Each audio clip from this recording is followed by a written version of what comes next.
It has been around 6 months since I've last talked about the Silent Hill franchise on this channel. Back then, I was explaining the 4 upcoming Silent Hill games, because hey, 4 new Silent Hill games from 4 different developers is something that requires a bit of research in order to get an understanding on what's coming for us. To be fair, one already did come for us, Silent Hill Ascension, which isn't really a game though, but more like an interactive streaming service, and isn't doing too well at the moment, due to microtransactions, and in my opinion, a flawed concept, but more on that in a bit.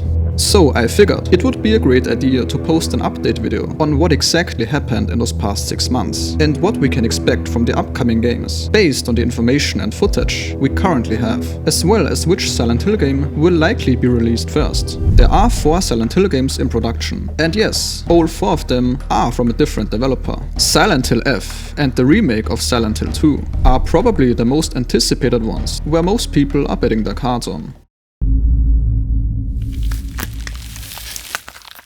Silent Hill F was, like the other games, announced as part of a large reveal of several new games and projects related to Silent Hill. This announcement ended years of silence and has generated significant excitement among the fans, of course. The trailer was one of the best I have ever seen for a horror game. I'm just gonna say this up front. And the overall poetic, cryptic and unsettling atmosphere, with its setting in 1960s Japan, appears to be exactly the kind of breath of fresh air the series desperately needs. Out of all the upcoming Silent Hill games, this one shows, in my opinion, the biggest potential to create something that will be talked about for years, or potentially decades to come.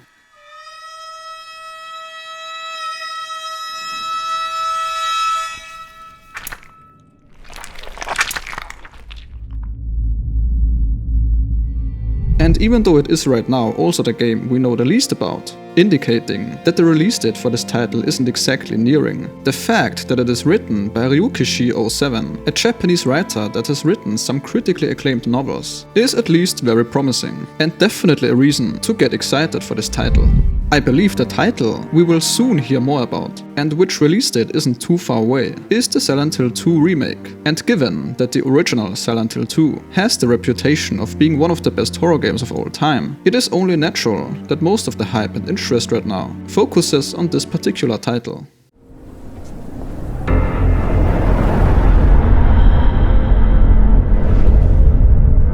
With this game having the reputation it does, Bloober Games, the active developer of this title, has a pretty high bar to reach. Let's take a look at Bloober Games' portfolio. What have they produced so far? Bloober Games is essentially known for creating atmospheric horror games that focus on psychological elements and storytelling. Some of their notable titles include Layers of Fear, Observer, Blair Witch, and The Medium. These games are generally well received for their immersive narratives and also effective mood setting, but have also earned some criticism for gameplay limitations, the lack of traditional action, as well as pacing issues. I am very much a person that enjoys the way Bloober makes games, especially the art design and the way they build tension and fear, though I can understand some critics saying there have been some pacing issues in, for example, Layers of Fear. I can get behind that statement. Still, they are very good games. They are not perfect, but very enjoyable nonetheless. I also personally don't need to have tight-packed action in every single game either. There are enough titles out there that are suitable for this purpose. But clearly it's not everyone's cup of tea. So a word of caution that especially dedicated fans of the series may also need to be open to a new approach for this remake.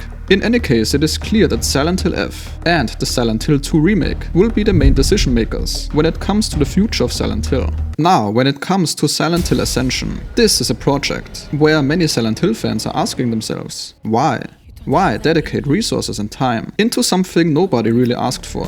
Well, Konami clearly wanted to try out something new with this one, but the way it's going right now, one would likely not consider this project a success. You see, Ascension is the first new release in a decade and was supposed to revive the Silent Hill series after such a long break. It tried something new by mixing the game's story with choices made by the audience, similar to an interactive show. But soon, people were especially annoyed about the game's pricing and monetization, with a €20 Founders Pack, Battle Pass, and other more predatory costs. Yes, there is a battle pass for this. Aside from that, there were also lots of technical issues, and the game itself simply wasn't fun to play, as votes from the community basically didn't matter much. because anyone can just spend money to make his vote more important, essentially making this pay to win as well.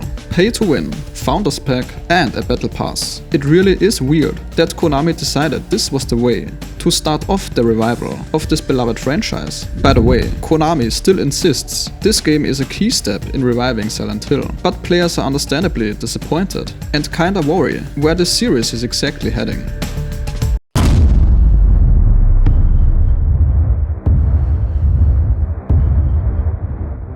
Now Silent Hill Townfall, this is an interesting one, and even though the trailer was very cryptic and very short, there is some stuff about this one that is worth taking a look at. The main one being that it's developed by No Code. If you're not familiar with this name, No Code is an indie developer who is behind the games Stories Untold and Observation, which were both inspired, chilling and unique horror games. No Code is especially known for incorporating unique gameplay elements in their titles. For example, in Observation, you experience the story from the perspective of an artificial intelligence on a space station, solving puzzles and making decisions from a non-human viewpoint. Their games often shift the player's expectations and use these mechanics for a different approach in storytelling.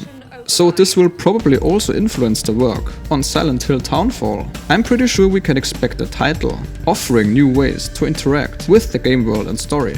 So I guess it can be said that No Code was an excellent choice for a smaller, more experimental indie take on Silent Hill.